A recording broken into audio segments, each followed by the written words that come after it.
Hey there everyone! Today we are going to talk all about the entertainment on board the Enchanted Princess. Let's get started.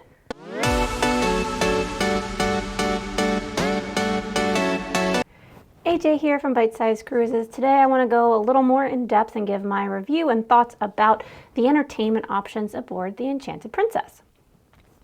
So, I want to start off by saying that I thought the entertainment aboard was fantastic, that this was one of the strongest sets of entertainment that I have seen aboard a cruise ship, especially one that doesn't have Broadway showings like the Oasis class ships in Royal Caribbean. I was not disappointed in any of the entertainment that I saw, and I thought that everyone did a really great job.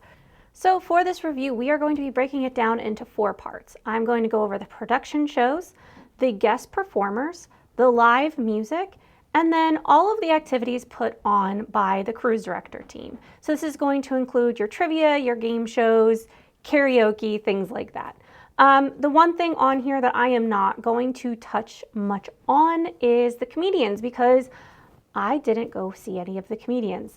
There was so much going on that I never really felt the need to go check them out, because comedians on board cruise ships are really hit or miss, and there were other more exciting things to do. So, with that being said, let's start out with the production shows. So there were 3 production shows on a 7-day cruise, which I thought was fantastic. That did mean that you only had one night to see each show, which was a little disappointing, or I could find that frustrating, I should say. We had no problem getting seats. We got there about a half hour before showtime started, and we were able to go right in and sit down, and we were in about the 5th row every showing. So that was really great. In addition to the production shows, you also had the variety show at the end, but I'm going to cover that more under the guest performers, so we will come back to that.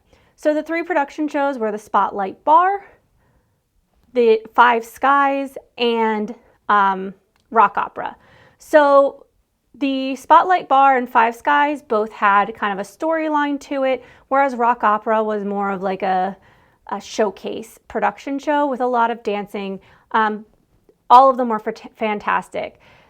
For Spotlight Bar, that was kind of akin to Choir of Man. I think I mentioned that during one of my vlogs, in that you had a bar, you had regular patrons, and each of the songs kind of told a story about the patron.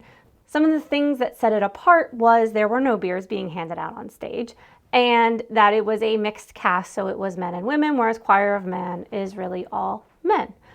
All of the songs were fantastic. All the singers were really strong. One of them may have been a lip sync. I'm not positive. At the end of that show, it was revealed that there was an injury in the cast that week, and that the casting manager was actually stepping in for some of the parts. And honestly, the fact that I couldn't tell for sure whether or not it was lip syncing from that close for one of the members, I think is a fantastic sign. And also, I never would have guessed unless the cruise director told us, which she did. And in my Who the Ship Is For video, I mentioned the technology feeling like it was built into the ship better. And that really shone in these production shows. In Spotlight Bar, it was not used as heavily, but it was showcased, and they were able to do really cool things, like making it look like it was raining outside because of projecting water drops onto the windows of the bar and things like that. It also meant that there wasn't as many big, heavy sets to move because they were able to kind of bridge that gap with the technology. So Spotlight Bar was fantastic. While it had storylines, it was more or less, this is the bar, these are the people in it, here's a little snapshot from each of their lives. So it wasn't like an overarching story. It was a show that I felt like you could have come in and gone out and not missed anything that you need to know for moving forward. What I thought was really cool about it is they integrated the band on stage. So they actually had the band members enter and come in, pick up a cup of coffee, and go over and sit and look like they were the live music for the venue. So that was really clever and really well done. The live music for the production shows is fantastic and wonderful. The band was very talented, and that's something that's going to carry through in all of these. The second production show was Rock Opera, and this, if there was a storyline, I missed it. It was all great songs though, so no complaints. It was for this show that they had one of the guest performers, Steve Majors, come in and take over some of the solos. He was a tenor, and so he did some great parts of the show. There was a lot of classics in there, but I will say something that really struck me in all of these shows and being on board Princess in general was the fact that I am so used to these ships skewing really old with their music, where you have something like rock opera and it is surprising if you get anything past the 80s. And I mean, I was born in the 80s. I have no problem with 80s music, but you know, when it's all Beatles and, you know, 60s, 70s rock, which isn't bad, but as a young for cruising apparently person, it does get a little disheartening not to see music that like I know and can sing along to incorporated into these shows. And rock opera, I was surprised, had music from the 90s and early 2000s as well as the 70s and 80s. I really enjoyed rock opera. The costumes for it were so cool. They had like these mirrored masks and bodysuits that played with the lighting. The technology came in, the floor was moving, the choreography was absolutely stunning for this show. And everyone's voice, once again, like all of the people on board are fantastic singers. Their voices were strong, they melded well together, and I just really loved hearing them. And I felt like rock opera was a really good showcase both of the dancers at being able to show off some of their moves. It was the more acrobatic of all of the shows, but also the singers being able to show off their range, and they did have incredible range. The third production show is Five Skies, and this was worth, like, this is up there with 360 as far as like how I feel about my experience of it. Making the entire cruise would have been worth it just getting on board for that. So Five Skies was developed, I believe, to show off the technology of the ship. So as you enter, there's like computer panels. This had a really strong storyline, and the storyline is all about someone entering a virtual reality game, think like Ready Player One, and they enter the virtual reality game and they're trying to save the princess of the Five Skies, and they have to move through the different levels. And each level there's like a different boss to beat, and there's like a clever way that the hero beats it. And the way that the technology was used was so fascinating, because they actually had like a screen come down in front and you actually see the guy standing in the midst of like the select your player screen and like swiping through options. And it played with that angle so well and incorporated some pre-recorded elements and live performance together that was fantastic. And there were things that I had never seen really happen. There were like giant wings, and it looked like the guy was flying at one point, but he was actually like on a stand that he like laid on. And you could totally see that it was a stand, but the way that they brought the technology in to support the feeling of what he was doing worked so well. The music selections were fantastic. This was the one show that I was like, because they brought in a Skillet song, and it was very obviously Christian music used as a love song, which, I mean, a lot of Christian music can be, but it was just like a very odd end to the show, and had me kind of Googling as soon as it was over, because I was like, this sounds familiar. Why do I know this song?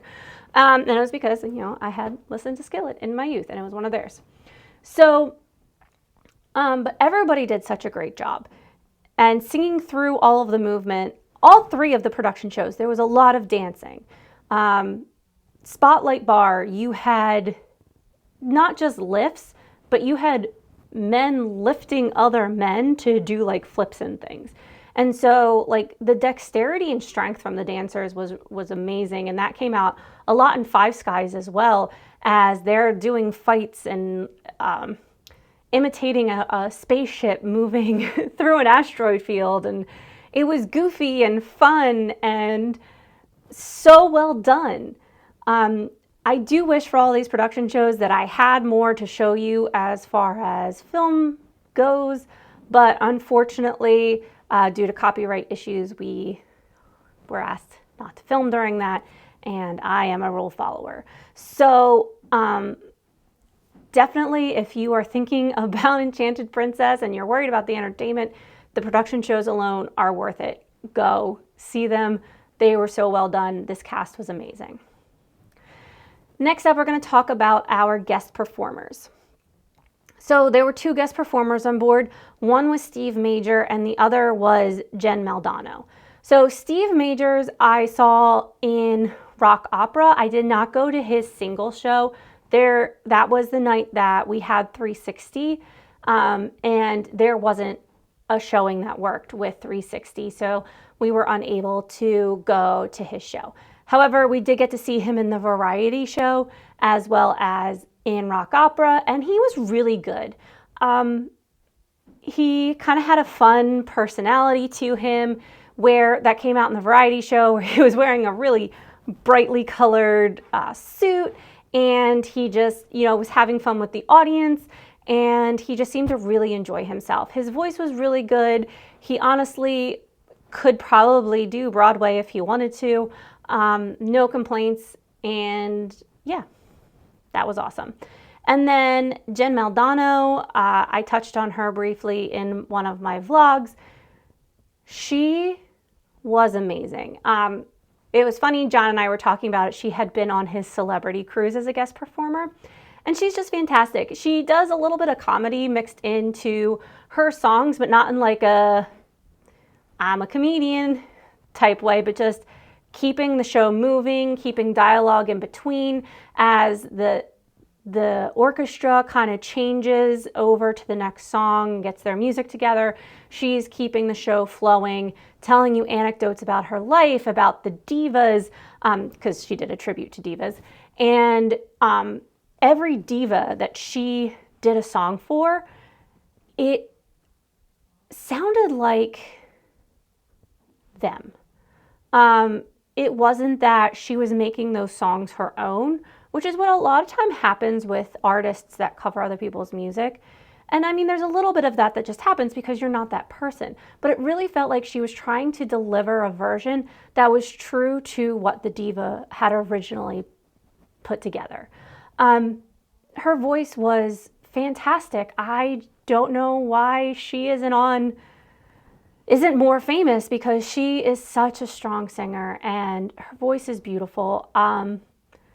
Her music was older. She did a lot of 60s and 70s divas. Barbra Streisand, she did Aretha Franklin. She did a lot of others.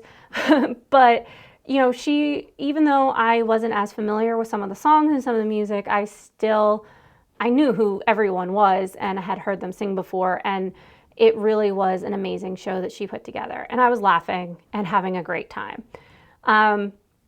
So I felt like they had chosen really good guest performers for that week. They might be different guest performers when you're on board, but I do feel like Princess Cruises and the people who are booking these performers do kind of have a good handle on what guests are looking for and who's going to perform well on the ship, and do a really great job delivering an experience with their guest performers that make your cruise feel well-rounded. They both were in the variety show, as well as the cruise director who sang in the variety show, and they all did a fantastic job. The variety show was something where sometimes I regret going to it, and this time I definitely did not. It was wonderful to get to see everyone come back together and perform, and it sounds like from what the guest performer said during the variety show that they felt well taken care of that week too, and it seems like the hospitality of Princess extends to their guest performers as well. The variety show was really well done. Next up is live music. So there is live music around the boat that you can find almost all day. The live music I enjoyed the most was the Irish music in the pub. They were so talented and wonderful. Turns out that the lead of that group is actually a professional flautist for the Irish flute in Ireland when he is not on a boat. The group came really well together. They had great banter with the pirate queen, who I loved. So she would come down when they were doing a show and kind of provide that as the, kind of like Jen with her comedy bits, as the group was resettling themselves for the next song or handing out spoons for doing spoons. She was providing that kind of foil to kind of hide the fact that there was a transition happening. And every song that they did, you had people singing along. You had full participation in things like the spoons. The spoons were so much fun. I had a bruise on my leg, and they were like these wooden spoons, but they weren't really spoons, but they made the sound of spoons. I'll throw a picture up on screen. So that was fun. And then you often had music in the piazza. You had it in the lounge in the back, up on the pool deck. Everywhere you went, there was a lot of music happening, and all of the live music that I heard was really well done. Also, I touched on it in the production shows, but all of the shows in the theater had a live band as well. There was no pre-recorded music. It was all being played by a band on the stage. And in some cases, they learned it like the same day. And you would have never known. I made a comment to Peter and Melinda during Jen's show that I was like, man, I'm really impressed that they learned this music in like a couple days. She's been on board since Sunday with us, and I think she was on Thursday. And, they learned this music, and that's great.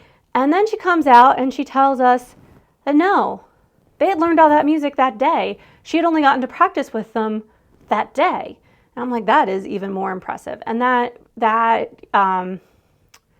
dedication and talent really carried through to all the live music you saw, whether it was the violinists, the Irish band, the band in the production show, or the band playing up on the pool deck. So all of the live music was fantastic. I did hear that the pianist that was out in front of the Crown Grill in that lounge area, that while he was talented, it was obvious that he was used to catering to an older crowd, played a lot of Sinatra and things like that, and that he was not what was expected, but it wasn't that he wasn't talented. And, do have to keep in mind that it was a largely older crowd aboard this cruise, so I can see why people would like that. But it came out that when he is on land, he does play at nursing homes, and that made everything make a lot of sense. And then last, I'm just going to lump all of the cruise director activities in together, and this is the game shows, the trivia, the coffee with a captain. The cruise director staff was fantastic. We found out that a lot of them had boarded the same time we did, and that even more, like those who hadn't just boarded the same time we did had only been on board for like a week or two. And they seemed like a family already. The camaraderie, the playful banter that seemed well-meaning and not hurtful, that was all there. Their comfort with the guests and ease at interacting with them was fantastic. They all seemed so seasoned and just great at their jobs. Everything was entertaining. Doing trivia, even the silent trivia, where you sat down and just wrote in your answers like it was a test. The guy was kind of making quips up front, calling out to people walking by, and just kept things moving. And the interplay between two hosts during the game shows, really, I was laughing so hard at every game show we did. Like I said earlier, I didn't feel the need to go see a comedian because I was so entertained by everything else that was going on. The trivia was just the right amount of hard, where, I felt like I won some, I lost some, but it wasn't like so far out there that I was like, how would anybody know the answer to this question? Which has happened before doing trivia. So the trivia was well balanced. The game shows, they had full sets. That was amazing. And yeah, I had a great time. All right, to wrap it up, I give the entertainment on board the Enchanted Princess a 9 out of 10.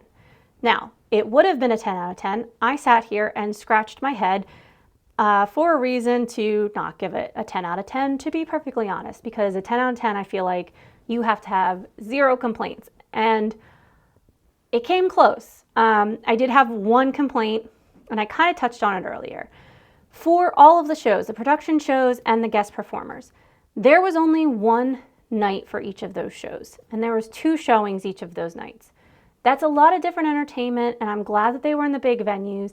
However, we did end up missing Steve Majors because of the 360 experience. Now, I am sure a 360 experience was much more fun than Steve Majors just because of how amazing it is, and I cannot wait for you to see that full review.